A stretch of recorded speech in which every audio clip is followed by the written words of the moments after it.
While the pandemic may not allow us to dress in African garb and physically attend an Emancipation show, but the entertainment is sharing the opportunity to attend an Emancipation Day show.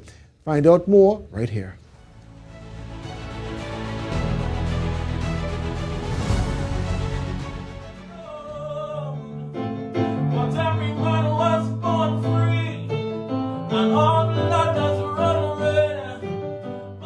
We need to celebrate African culture in a way that is real to us.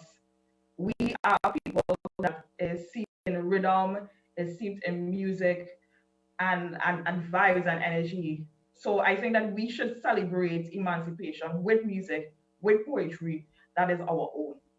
This from co-founder and the director of B Entertainment, Nix Francois, ahead of their Emancipation Day show titled Noise.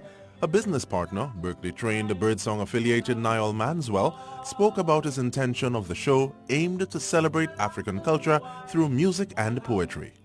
I just want to raise the vibes of Africanism, but Africanism that is unique to Trinidad and Tobago. We are a unique people, and I just really want to make people feel good. I want to make people feel the emancipation vibes, but with our own version of what it's like to be free as a Trini. And if you're wondering what kind of musical and poetic fare is in store other than possible Negro spirituals, we love African beats, African rhythms. So a lot of that will be in our show. Of course, all of it is original music.